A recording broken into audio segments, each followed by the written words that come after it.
welcome Dominik to this interview I am doing with all the people that contribute inside the book Innovation and Collaboration in the Digital Era. So I think you were super special because I made you working in a corporate environment looking for innovative solutions, and you had this super innovation, you know, like this mobile phone charger, like you can put in your pocket, and it was I think it was the best solution in the market at that time because it was very flexible, it was very thin, it was very light, and it was washable. So it was everything you need if you want to create a very nice product in the case of electronics and fashion. And I was very impressed by how you were working and how you were doing research and all your ethics at work as well, and how you were making business. But then going back, I think I was writing the book and I make one article about the cost of innovation. And I was writing there in LinkedIn, and then you jump and say like, there is no cost of innovation. I think, yes, it was a disagreement. Yes, exactly. And they're like, what? How is possible? How is possible? So I said, and I think like, because the chapter 7 is about the cost of knowledge and the cost of innovation, I was thinking like it was a very good idea to include an interview with you with the contra argument, you know. Right. Like a person who is doing innovation, you know, bringing innovation to the market. So a very good example. Thinking like there is not a cost of innovation. That was fascinating for me. So that's why you are here. I remember now. I tell you what it was. It was probably like a customer visit the day before. And I know you should never vent on LinkedIn. It's never a good idea. But in this case, we knew each other, and that's why I vented. Because a customer told me that he cannot afford any more innovation this year because they have to save money, and thereby the whole innovation team is no longer allowed to innovate. And I said to myself, what kind of policy is this? How can you not lose money if you employ people to do nothing? So what is the costs of innovation? Then came to me on my screen from you, the costs of innovation. And then now I have to say something. It cannot be. But this is how many companies see it, that innovations are a cost, and we see it quite differently. We think that the biggest risk to a company, towards investors, towards their market, their customer base, if they don't innovate at all. And most innovations cost nothing, because you make the product anyway, and then you calculate the product, you put in the price what it costs, and then you try to sell it. And maybe it's a cost if you don't sell it and you throw the goods away, then it's a cost maybe. But most costs are variable and not fixed. The only real loss is fixed costs which are unutilized. For example, technicians and research people and innovators who were told not to innovate. Anyway, so that was the discussion we had, and I thought it was fun. No, first of all, let me pay my respects to you, Jara. It was nice to meet you at PVH. I remember it was the early years also of KC, and you left that safe environment and put yourself out there to write a book. And I thought that was just totally attractive. I thought that's something that I would like to support, and that's why I also agreed to this interview. And it's really nice to see that you are rolling with it now that you have a success. And that's why I would love to answer your questions and help you in any way I can. Yeah, thank you, Dominik. And for everyone, the interview with Dominik with all these things are in the page 173 in the chapter 7. So now if we are going to the interview, is like, case, Textile is super innovative company, and you are creating these innovative solutions every year. How do you sell innovation? How do you work with other SMEs and other corporate organizations? Yeah, so basically, we can't even call ourselves really the innovator, because the final innovator is our customer. We're let's call ourselves a sub-innovator. What we do is we envision garment functions that we as a consumer would appreciate, and then develop the components to make that function possible. We then produce this component and sell it as a material supplier to the clothing industry. So in a way, of course, you have to think about what, how will it get sold? Will it be attractive? Will it be compatible with the garment calculation and all of those things? But in the end, the final innovation is, of course, in the program of the fashion brand, and we're just a supplier that nobody will ever see, which is sort of the role that I grew up in. It was I was always in the textile field, so many innovations over the years have changed the clothing industry, but not visible to the consumer. So basically, in the past 5-6 years, we've been doing this, and about 13 product groups developed that we categorize in 3 categories. One is electronic. That means electronic functions can enhance garments, either with illumination or with heating or cooling or NFC buttons or other electronic things. Secondly, we found some textiles to be also wearable technologies because they have inherent functions in garments. Most recently, we had developed a textile which was proven to destroy coronaviruses on contact within 5 minutes. Silver textiles. They could become a decontaminating pocket inside a garment. They could also block RFID signals to protect credit cards from illegal scanners.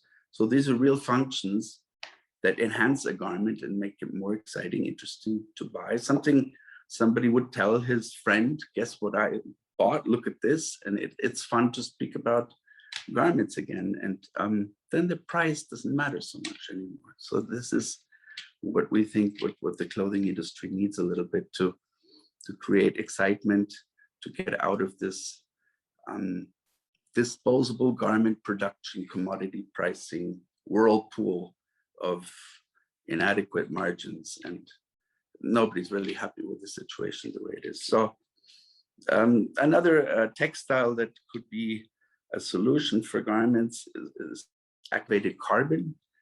We developed components, for example, underarm inlays, which absorb odor molecules in a highly effective way. So,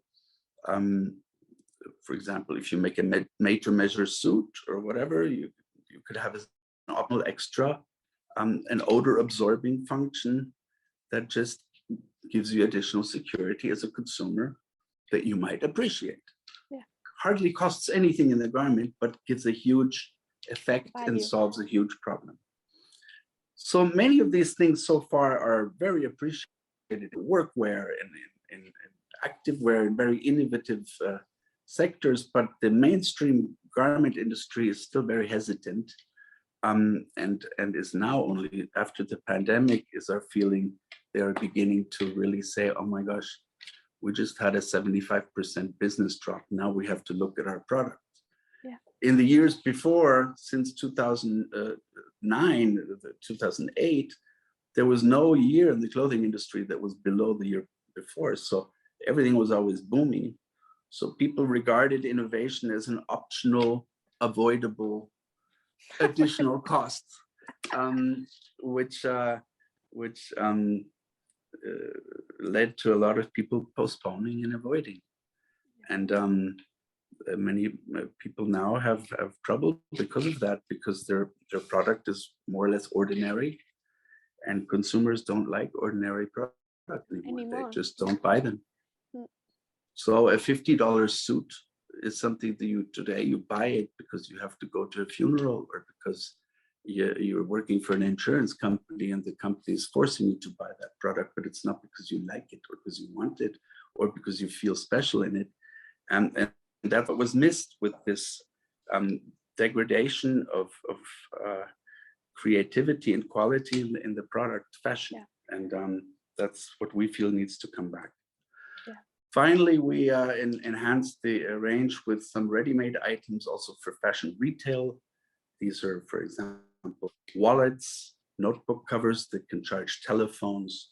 It is hats, beanies, or sunglasses that are also earphones, or many other items that fashion companies can sell along with their products, just like they sell other accessories like belts and wallets and these things. So that's sort of the three categories along the lines of which we've developed. And in each case, it was more or less the same. First was the idea. Then in some cases, there were investments, yes, in molds and other preparation steps to get it ready for mass production. And then it was just offering it and see if people will buy it. Very simple.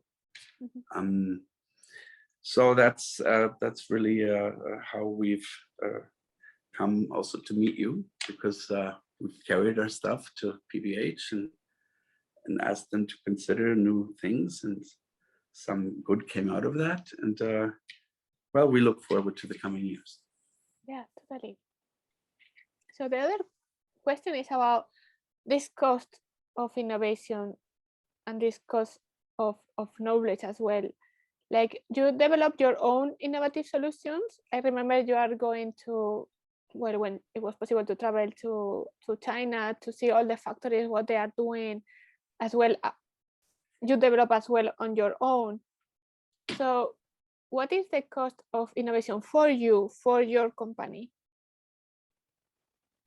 Well, the costs of innovation is pretty much very blended with our general operating costs. So yes, we have some travel costs, we have some other things, all of which now are greatly reduced with all the remote connections and things that we have now.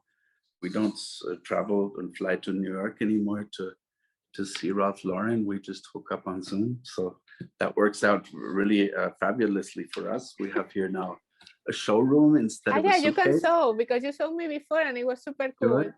You have all these boxes to send out to customers. This is our showroom where we basically have different products: power banks, illumination, heating, cooling, NFC buttons, wireless charging pockets, a handbag with such a pocket and lights inside. Here's the odor absorbing. Then the silver textiles to protect credit cards, and also silver to decontaminate. Then smart accessories like wallets that charge telephones, hats and sunglasses that are earphones. These are the types of things we do. And that was a very quick tour. And that's how we now communicate, mostly digital. And as well, you send these boxes with the samples to them. We then send the samples exactly of the components, and they then make prototypes of the garments. Yeah. So you send these boxes. You were asking about the cost of innovation. So yes, of course there are costs. We have to finance these costs from existing profits, of course, and we have to make sure that we select these investments very carefully. Yeah. And sometimes say to people, our success so far is not because of ideas we did, but the other 95% of the ideas we didn't do, because they're either on university level and far from realization, or they're not compatible with the garment calculation, they're just too expensive. Yeah. Or some other reason, and to think through carefully what we did do and what we then pursued. That was a key for the company. Yeah, because that is always one of the points to learn as an entrepreneur. Like, entrepreneur startup doing an innovation and bringing to the market innovation. Sometimes they lack this knowledge of finance, accounting, and investment, because there are three different things. And to be successful, you have to know your numbers and how to balance all the costs with the profits. Yeah. So that is super important in innovation, because it always takes time until you can sell things, like the adoption, until the customer is ready for this. So how do you manage your finance for your company? And I am asking, because bringing this innovation to the market is not only doing a prototype, but you have other costs besides the prototype, and including sales, marketing, as well the employees and office renting, samples in this case. How do you balance this? And like, you can give this advice to other entrepreneurs, and as well, in this case, I think investors, because I don't know, sometimes the investors, when they say, I invest you only for this product development, and say, yeah, but you need money to bring it to the market. The whole And as operating well, the cost, research. yeah. And I think it's missing this kind of examples to open and talk openly about this type of, it's not only the prototype cost, No, as any company, also we have to have a core profitability in order to be able to move and do anything for the future. So Yeah, if I you am saying, don't have Dominik, because even if it's super clear, it's not clear. yeah. No, you have to have a certain business base. For a long time, we had that in textiles. We now gave up the textiles and concentrated fully on the technologies, because we no longer needed that existing base. Now we are able to finance our innovations and our operating costs from existing volumes that exist, but especially in the pandemic and the months after, we will continue to have to be very selective in what we actually engage with.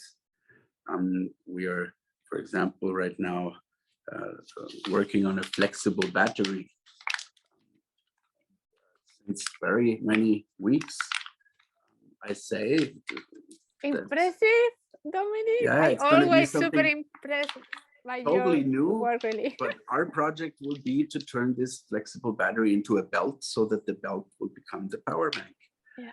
I say these things but as well for the pocket. a few months. We don't do it because it's one of those things that you have to postpone until your operating profits allow it, and that's what we do. Just like any household really does. You don't buy the expensive foods unless you have the money. So that's really not a big advice to anybody. That's just what everybody knows. So yeah, we have to, obviously, in the pandemic, we had to not go into hibernation, but scale down everything. And now we're happy and very pleased to see that this showroom is constantly full of people virtually that are looking at new things again. 2 months ago, we couldn't get an appointment because it was just not the time. People were in hibernation, they were in home office, they were just not allowed to do certain things. And now they're breaking down our doors. So it's nice now to start expanding the company again, and in very few weeks we'll be doing this, and many other things. So that's really how we finance investments. Mm-hmm. Very good. So what is your advice to other super innovators and super collaborators on how to create innovation and manage all of this for innovation, including collaboration with corporates and other suppliers and with your customers? Like, you have, I think you are in the middle as well of the supply chain, so you have a better perspective of with whom you have to collaborate in these 360 degrees. Right. Well, I guess I had 3 points of advice. One is don't get too theoretical. A lot of startups are pushed towards being too theoretical about their inventions.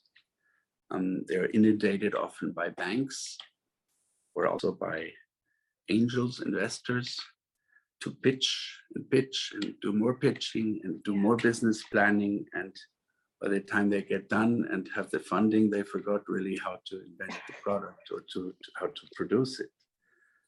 So stay practical, stay small.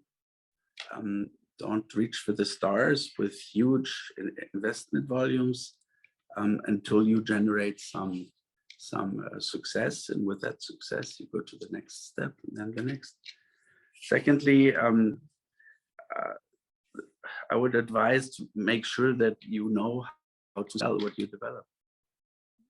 There are so many inventions that stay in the basements and in the garages because the great products, they should be out there, but they never make it because there's no real idea who will buy it, who will distribute it, who will actually be the selling partner. Will you do it yourself? How?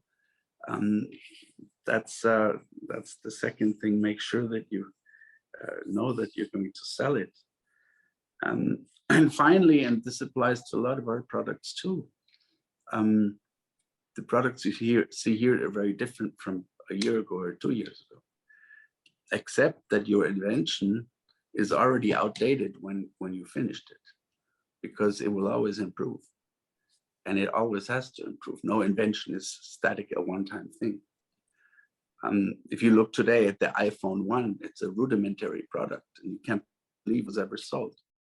But it was extremely successful and laid the financial foundation for 10 further iPhones. So that's how it is going to be with any invention. In the beginning, it is not, I wouldn't say sub-perfect, but it is something that will improve.